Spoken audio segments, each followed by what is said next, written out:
Welcome to Singhraj Education academy.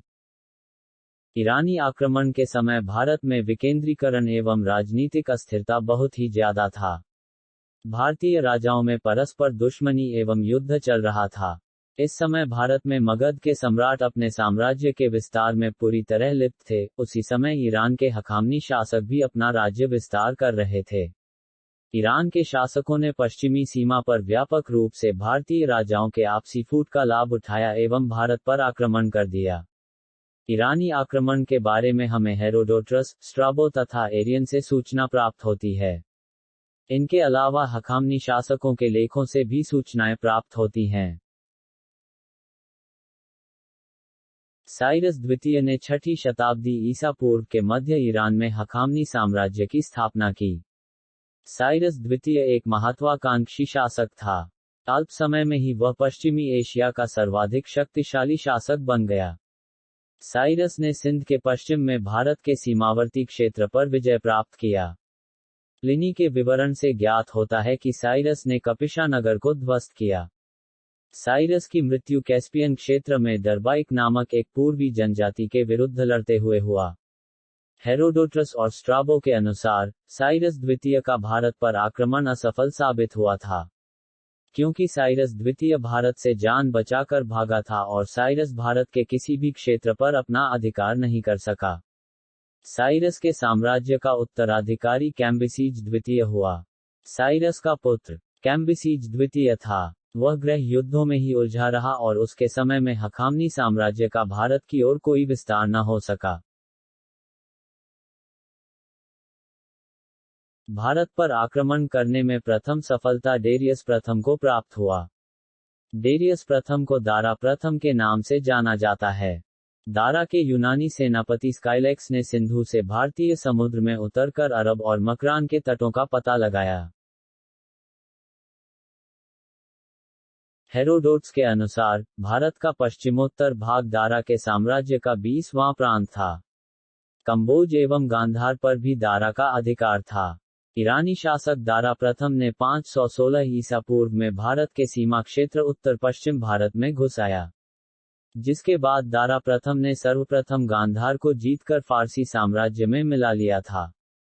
Dara प्रथम के तीनों अभिलेखों बेहिस्तुन, परसिपोलिस एवं नक्शेरुस्तम से यह पता चलता है कि दारा प्रथम ने सर्वप्रथम सिंधु नदी के तटवर्ती भारतीय भूभागों को जीता था। फारस साम्राज्य में कुल 28 क्षत्रपी थे। मात्र भारत के सिंध क्षेत्र से 360 टैलेंट सोना भेंट में मिलता था, जो फारस के सभी एशियाई प्रांतों से मिलने वाले कुल राजस्व का 1/3 था। दारा प्रथम का पुत्र जरक्सीज था, जिसने भारतीय लोगों को अपने सेनाओं में शामिल किया। इतिहासकारों के अनुसार, जरक्सीज ने यूनानियों के खिलाफ युद्ध लड़ा था। जरक्सीज की मृत्यु के पश्चात उसके तात्कालिक उत्तराधिकारी क्रमशः अर्तजरक्सीज प्रथम एवं अर्जरक्सीज द्वितीय हुए। साक्ष्यों से पता चलता है, इन उत्तराधिकारियों द्वारा दारा प्रथम के द्वारा निर्मित साम्राज्य को सुरक्षित रखा गया। पारसिकों का अंतिम सम्राट दारा तृतीय 360 ईसा पूर्व से 330 ईसा पूर्व था। 331 ईसा पूर्व में यूनानी राजा सिकंदर ने अर्बेला या गौगामेला के युद्ध में दारा तृतीय को बहुत ही बुरी तरह परास्त किया। इस प्रकार पारसिकों साम्राज्य का विनाश हुआ और कुछ समय बाद पारसिकों लगातार हारते चले गए। भारत में भी इनका असर ज्यादा नहीं रह गया और जल्द ही भारत में पारसिकों के साम्राज्य का अंत हो गया। भारत में ईरानी आक्रमण का प्रभाव। पॉइंट नंबर 1, भारत और ईरान का संपर्क 200 सालों तक बना रहा। पॉइंट नंबर 2, ईरानी लेखक भारत में लिपि का एक खास रूप आरमाइक लेकर आए, जिससे बाद में खरोष्ठी लिपि का विकास हुआ। ये लिपि दाईं से बाईं ओर लिखी जाती थी। पॉइंट नंबर 3, ईरानी आक्रमण के फलस्वरूप व्यापार को बढ़ावा मिला। अब भारतीयों की वस्तुएं दूर दूर तक मिस्र और यूनान पहुंचने लगी। पॉइंट नंबर 4, भारतीय कला पर भी ईरानियों के आक्रमण का प्रभाव पड़ा, विशेषकर मौर्य कला पर। पॉइंट नंबर 5, अशोककालीन स्मारक, विशेषकर घंटी के आकार के शीर्ष कुछ हद तक ईरानी प्रतिरूपों पर आधारित थे, ऐसा माना जाता है। भारत पर पहला विदेशी आक्रमण ईरानी आक्रमण था। ईरानी शासक साइरस ने सर्वप्रथम भारत पर हमला किया परंतु उसका आक्रमण असफल रहा।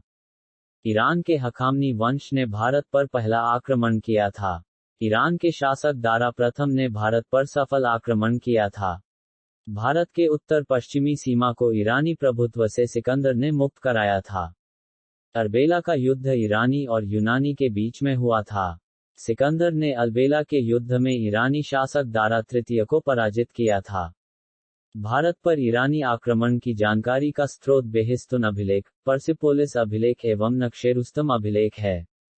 ईरानियों के द्वारा खरोष्ठी लिपि का भारत में प्रचार प्रसार हुआ।